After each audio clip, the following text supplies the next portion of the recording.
Hello everyone, welcome back to my channel. Today let's go over another premium hard question in the database/pandas category that I just solved on my own. So again, really glad that I was able to come up with my own solution to this question without any assistance and do it pretty quickly. So let me show you how I did it. This one's 3384 called Team Dominance by Past Success. So, yep. This one is pretty straightforward as long as you understand the requirement. There's a little trick between the second and the first half, but I think it's pretty straightforward. So you just want to calculate the dominance score for each team in both halves. So there's one half between 45 and then 45 to 90. Basically, 45-0-0 still counts as the first half, and that's important. And basically, we have these team names, and you want to, for each team name, let's say Arsenal and 1. If you're passing to someone in a different team, then that's -1 for Arsenal 1, because that's like the thrower. And then Chelsea 4, for example, if you pass to the same team, 1 to 2, then that's +1, right? So you just have to calculate the dominance for each one at the end and tally them up and then return that table. So let's go ahead and get the team name and map it to the player ID, because what we're going to do is we're going to have the pass from and pass to. So we're going to look at the team name to determine if they're on the same team or not. So let's actually map the player ID to the team name instead of the team name to the player ID. So let's call this PID. Let's have a dictionary. IP and enumerate teams, player ID. Okay, PID of T, so the player ID T, let's set it equal to team's team name of I.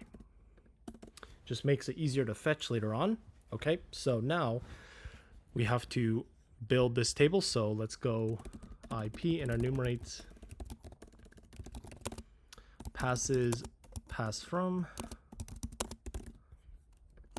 and cool. So first of all, we have to segment this by the timestamp. So let's call this timestamp is going to be passes timestamp of I. And we're going to make sure it's either in the first or the second half. So there are two parts to this. Let's actually split this, makes it a little bit easier. First and second is TS up to 2. So this part, and then 0, 1, 2, 3 to the end, because Python doesn't include up to, not including this number. So second is TS 3 to the end. Let's print F and S. Cool. So now we've segmented those. We can determine if it's in the first or the second half. So, if F is less than or equal to 45, and then it's going to be in the first half, but there's a caveat to this, because if F is, before we do anything else, so if F is equal to 45, happens to be the biggest one, that's possible for F, and S is going to be bigger than 0, then we have a problem, because although the first one says 45, it's actually in the second half. So in that case, let's print second half. Otherwise, print first. And obviously, if it's bigger, if it's starting at 46, then it's going to be in the second half. So let's print second. Okay, so let's make these integers. It's going to make the 0, 0 into a 0, but that's what we need. Okay, cool. So now that we know which half it's in, we can see if we're throwing it to the same team or not, which is the purpose of this dictionary up here. So so let's make another dictionary of type integer, because we're going to use this and this as the key. So the team name and the half number. So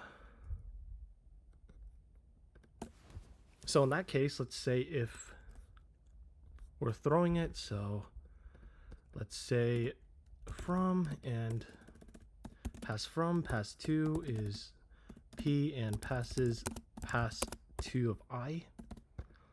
So in that case, if D of PF is equal to D of PT, then we're passing to the same team, right? say we're passing from 1 to 2, they're both Arsenal, we're good. So in that case, we can say dd of, again, we want to use, this is in the first half, right? Or this is in the second half.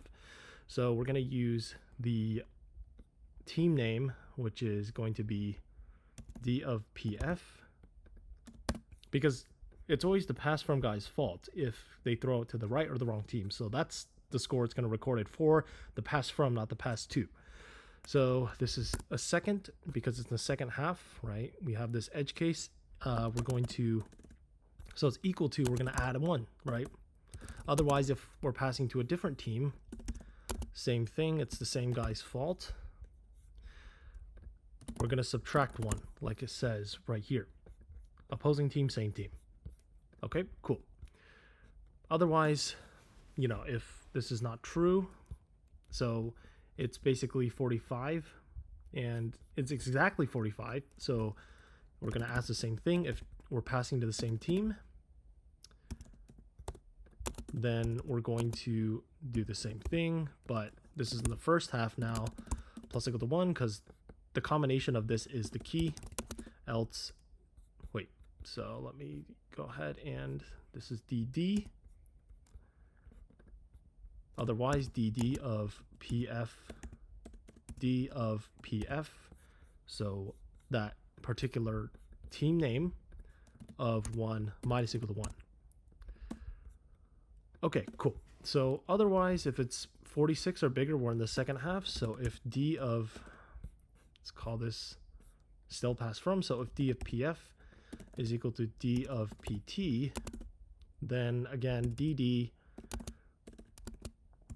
dpf, it's always the same guy's fault, plus equal to 1.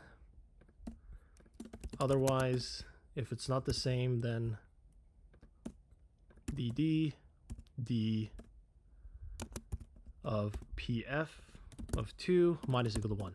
Cool. So now let's go ahead and print our dictionary. Let's get rid of all these nasty print statements. Okay. This is missing a bracket. What? dd, oh. Okay. dfpf. Oh, let's call this d instead of PID. So I don't want to have to change it a bunch of times. Okay, cool. So now we basically have our answer. So if you look at this, Arsenal 1-3, Chelsea -1-1, Arsenal 2-1, Chelsea. So Arsenal 2-1, Chelsea 2-1. Something is not correct.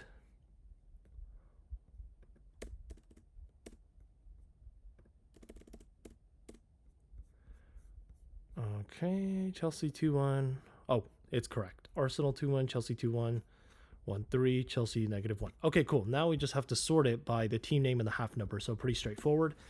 Let's iterate over our dictionary.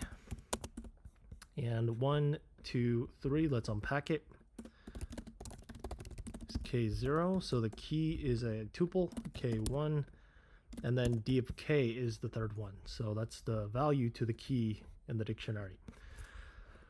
Okay, so answer.append 1, 2, 3, and then we want to sort